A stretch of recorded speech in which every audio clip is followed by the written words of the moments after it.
There are things in this world that seem strange, inexplicable, even horrifying. But behind every unsettling question, there's an answer, one often stranger than the mystery itself. Today, we'll dive into 5 morbid, lesser-known why questions.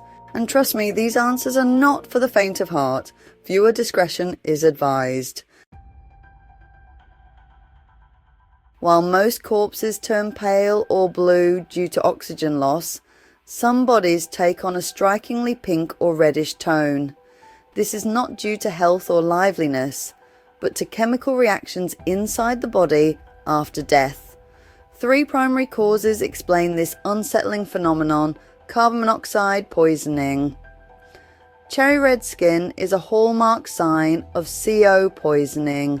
Carbon monoxide binds to hemoglobin in red blood cells, forming carboxyhemoglobin, which gives the blood and skin a vibrant red appearance. This can mislead first responders, as the victim may appear unusually healthy despite being deceased. Cold exposure, hypothermia, and freezing deaths. In cases of severe hypothermia, the body can develop a bright red or pinkish hue. Paradoxical vasodilation occurs before death, where blood vessels suddenly dilate, causing warm blood to rush to the skin, creating a falsely flushed appearance. This effect is especially common in frozen bodies discovered after thawing. Hydrogen sulfide poisoning, toxic gas exposure.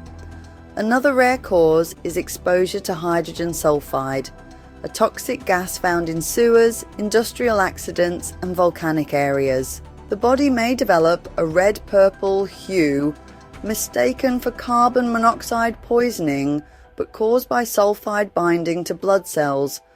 Though rare, these strange post-mortem colour changes have been well documented in forensic pathology, proving that even in death the body can still surprise us. In multiple medieval burial sites, archaeologists have discovered human skulls with bricks, rocks, or iron bars forcibly placed in their mouths. Some even had wooden stakes driven through their chests. This wasn't accidental, it was a deliberate vampire burial. During plague outbreaks, in the 14th and 17th centuries, some bodies were exhumed when new graves were dug. In rare cases, corpses appeared unnaturally preserved or had blood around their mouths, leading people to believe they were rising from the grave to prey on the living. The truth?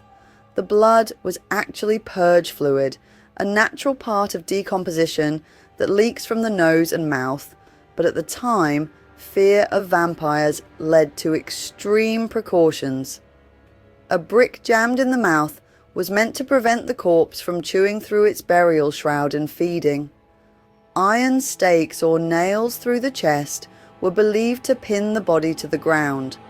These weren't just myths. Documented cases of vampire burials have been found in Poland, Italy, and Bulgaria. Fear of the undead left some people doomed to an afterlife of forced silence.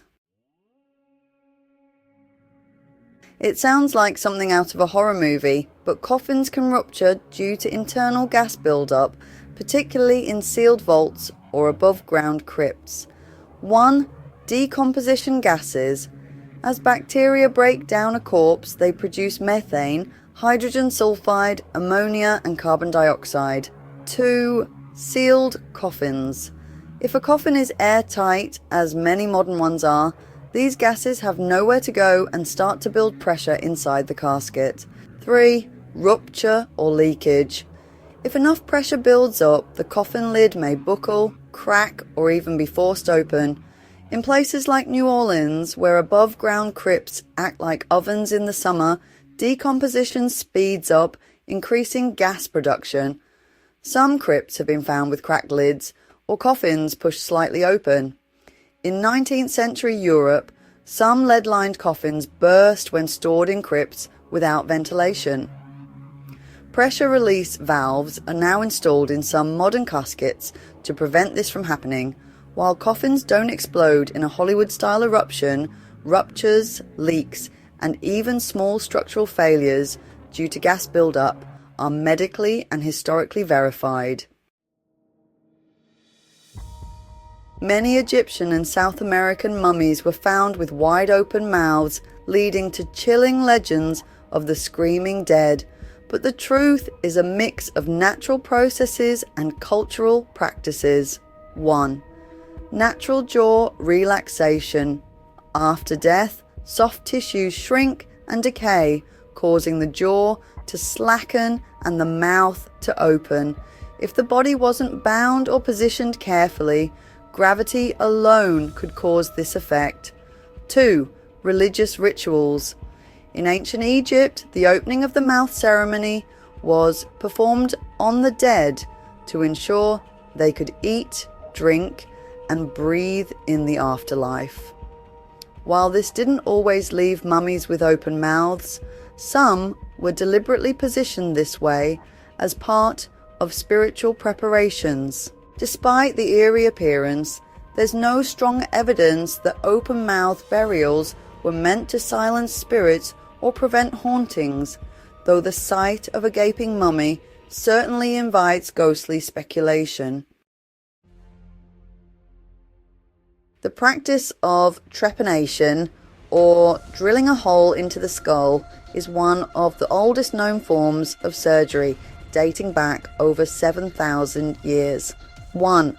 Medical treatment. Some cases suggest trepanation was used to relieve pressure from head injuries or treat epilepsy. Archaeologists have found skulls that show signs of healing, meaning some patients survived. 2. Superstition. Many early cultures believed mental illness or seizures were caused by evil spirits trapped inside the head. Drilling a hole was seen as a way to let them out. Yes, some skulls show bone regrowth, meaning the patient lived for years after the procedure. Trepanation was practiced into the 19th century and still exists in some tribal communities today. The world is filled with strange and unsettling truths. Which of these morbid facts disturbed you the most? Let me know in the comments. And if you dare, subscribe for more dark secrets from the archives of history.